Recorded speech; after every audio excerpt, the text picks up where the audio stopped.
Crisis, the Trump administration says relief is just months away. Here's Treasury Secretary Scott Bessent. We're already seeing on many prices, as I said, we're bending that curve down, and the increase in real incomes, I think Americans are going to feel it in the first quarter, second quarter. I think 2026, thanks to President Trump's signature plans, is going to be a great year for working Americans, for the markets. Here now is Fox News contributor and former George Washington. I'm sorry, George Washington. George the other George W. Right, George W. Speechwriter Marc Thiesen. We were just having this fascinating conversation. The president has been able to do these massive wins, foreign policy, even getting a tax bill passed, the big, beautiful bill. But the American people, they want to feel it right now. Yeah. What does he need to do? Yeah, well, I mean, first of all, the president's commander-in-chief, so you got to lead the world and improve the economy at the same time, and I think he can do both. And also, you also don't get credit for solving problems because, like, for example, what a big issue immigration was, right? And then he solved the border crisis, and now it's less on the priority scale because people aren't beset by illegal immigrations on our border. So success, people pocket success, and then they focus on the next problem, and he's got to address it. I agree with you. So the president had this take about the Democrats, and when it comes to this affordability issue, let's watch it. The problem with the Democrats, they lie. They do it so well. They talk about affordability, but I'm the one that's getting the prices down. As an example, they had the highest inflation in the history of our country.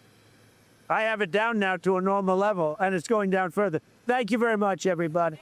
It is a fair point for the president to make. And by the way, the Democrat solution right now is to pump even more money into the market. That's not going to make it better for people at home, right? Yeah, it's kind of ironic for the Democrats to be campaigning on affordability when they unleashed the affordability crisis. It was the American Rescue Plan, $1.9 trillion that they pumped into the economy that unleashed the worst inflation in 4 decades. And then the reason why interest rates went up and why homes are unaffordable is because the Fed raised interest rates to tamp down the inflation they created. And so now that's why people elected Donald Trump. They remember that their lives were better under him in his first term and that their lives were worse under the Democrats. So they caused the problem, but now Trump is president. He's got to deliver for those people and make their lives better.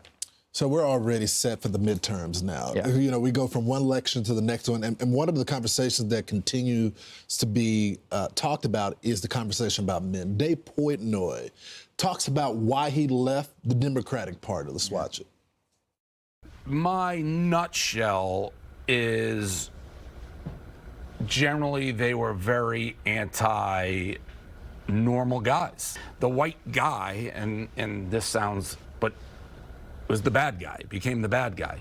And there's a lot of, white dudes who are like, well, I'm not the bad guy. Like, what are you getting mad at me for? I wasn't here for colonialism or any of the stuff that you guys are complaining about 200 years ago. Like, what did I do? It's not just white men, though, men in general. When you look at the number, the flip, Democrats in 2020 had 52%, and then Trump had 45%. And it flipped in 2024. Democrats 45% and Trump 53%. Yeah. So Dave is 100% right, and and the Democrats know it because you remember the white dudes for Kamala that they had for Harris. They did like a $10 million ad campaign for white dudes for Kamala. So they realize they have a problem with white dudes. But Trump actually didn't increase his support among white men from 2016 to 2024. He did increase his support among black men. Right. He did increase his support among Asians. He did increase his support among naturalized citizens, so illegal immigrants who came here and got citizenship. He didn't win the popular vote in 2016 or 2020, but he did in 2024. Why?